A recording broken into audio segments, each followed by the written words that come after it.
What would it have been like to sleep in a medieval castle? Imagine you're in your bedchamber. It's late in the evening. You finish writing that letter to your pen pal in the south. The servants are gone for the night. Your family's asleep in their rooms down the hall. Outside, the wind picks up and rain begins to lash against the window. The fireplace has died down to a few glowing embers. And then the first raindrop hits your face. What is this? Could it be a bug? No, it's colder than that. It's spring, and yet there's a fine dusting of frost on your window. Why isn't anyone awake? Are you doomed to an icy fate? What does it feel like to sleep in a medieval castle? Let's find out. But before we jump into the icy depths of medieval bedrooms, be sure to hit that like button. So what was it like to sleep in a medieval castle? Castles were built to be fortresses, not sanctuaries of relaxation. A chilly nighttime in the castle wouldn't be all that uncommon. And when temperatures dropped below freezing, castle dwellers had to work hard to stay warm. In fact, the high stone walls that were designed to protect the occupants of the castle might also trap them inside a freezing chamber. See, medieval castles didn't have things like double glazing or foam insulation, so they were quite drafty. And since energy efficiency wasn't really a concern back then, it's common for the coldest air to sink to the bottom and collect near the floors, making staying warm a challenge. Now, it's important to note that the experience of sleeping in a castle varied widely depending on your social status. If you were a member of the nobility, you probably had a pretty cozy life. Whereas if you were a peasant living in the castle, you definitely wouldn't be getting much shuddy unless you like freezing. Now, for the lucky few who were well off, the bedrooms in a medieval castle were usually located in the top floor of the tower. This was done to keep the residents' living space away from the servants' quarters. This also meant that those higher up were slightly warmer than those downstairs because warm air rises. These upper-level bedrooms often featured large fireplaces fueled by huge stone hearths that burned throughout the night to ward off the chill. These hearths acted as the centerpiece of the bedroom, serving as both a source of heat and a way to cook food and boil water. The nobles would typically dress and undress near the hearth, and its light provided illumination in lieu of candles or oil lamps. A single hearth could easily heat a large room, ensuring that even those sleeping in the corners wouldn't have to feel the bite of winter. But for those less fortunate, conditions were quite different. The lower-class folk, including servants and laborers, were typically assigned rooms in the lower levels of the castle, such as in the basement or in the basements of towers. These rooms were smaller and darker than those of the nobles, and the lack of proper ventilation made them feel even more cramped and uncomfortable. To make matters worse, these rooms were often damp and cold, as the warm air from the upper levels didn't reach down there very easily. The occupants of these rooms might share a small hearth with several other families, but often they had to rely on the heat from their own bodies to keep them warm. While most of us might think it's strange to share a bed with our siblings, cousins, servants, and random farm animals, this was just everyday life for medieval peasants. It wasn't unusual for an entire family of around 10 people to sleep in a single bed. A long wooden frame would hold up a straw mattress covered with a wool blanket and a thick fur hide. The family would huddle together for warmth, and the parents would shield their small children from the elements as best as they could. Sometimes a family would need to share a bed with their animals too, particularly a pig or a dog, which would help generate additional body heat for the sleeping family. Now, while this arrangement might sound pretty unsanitary to us, it was actually pretty common practice for medieval Europeans to share their beds with animals. They believed that the animals could help regulate the temperature of the bed, keeping it warm in the winter and cool in the summer.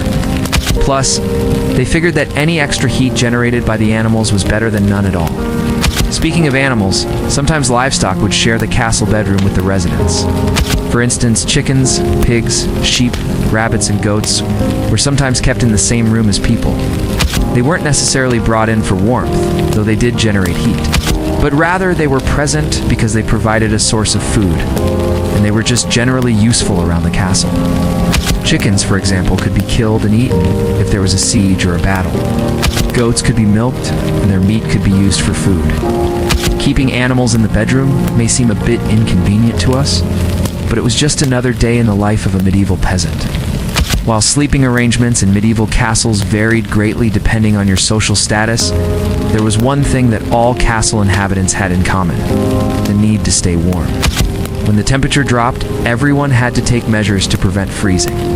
While the nobility may have enjoyed the luxury of heated fireplaces and thick, heavy bedding, the peasantry relied on body heat and shared hearths to stay warm. Castles, after all, were built to be fortresses, not cozy cottages. But despite the challenges of staying warm in a medieval castle, the people who lived there were resourceful and found ways to adapt to their environment. From sharing beds with their families and animals, to using heated stones to warm up before bed, they did whatever it took to survive the long, cold winters. Perhaps one of the most interesting aspects of sleeping in a medieval castle was the variety of bedtime. Rituals that people practiced to stay warm. For example, some people would drink hot liquids such as ale, wine, or broth before going to bed. This helped raise their body temperature and keep them warm throughout the night. Others would use heated stones or metal pans filled with embers to warm their beds before sleeping. This may seem like an odd practice to us today, but it was a common way to keep warm in a cold castle. Some people would even wear special night clothes, such as woolen socks, linen undergarments, and nightcaps, to prevent heat loss. These simple measures may not seem like much to us now, but they were essential for survival in a medieval castle. Some of the methods used to stay warm in a medieval castle were more luxurious than others. For example, some wealthy nobles would hire servants to sleep in their beds with them. This may seem shocking to us today, but it was a common practice in medieval times. The servants would provide warmth without taking up much space in the bed, and they were usually happy to do it as they would be paid for their services. Another luxury item that some nobles enjoyed was the use of foot warmers. These were devices used to heat the feet and keep them warm while sitting or lying down. They were usually filled with hot coals or sand, and were covered in a protective cloth to prevent burns. This may seem like a small luxury to us today, but it was a real treat for someone trying to stay warm in a medieval castle. For those who could afford it, fur-lined clothing was another way to stay warm. These garments were not only warm and comfortable, but they were also a status symbol. The thicker the fur lining, the wealthier the wearer. While most of us can't imagine wearing such garments today, they were a necessity for anyone trying to survive in a medieval castle during the winter months. It's safe to say that if you were a peasant living in a medieval castle, sleeping would not be all that easy. You would likely be sharing a bed with many other people and animals, drinking hot beverages before bed, and possibly even using heated stones to warm up. But these inconveniences were simply a part of daily life for medieval peasants. And it's important to remember that they were not alone in their struggles. Everyone living in a medieval castle, regardless of their social status, had to find creative ways to stay warm and comfortable during the long, cold winters. While it may seem like a quaint and charming idea to sleep in a medieval castle, it's important to remember that it would have been far from comfortable. But perhaps it's precisely this discomfort that makes it so fascinating to learn about the lives of those who lived there. Thank you for joining us on this journey through time. If you enjoyed this video, don't forget to like and subscribe so you never miss an exciting episode.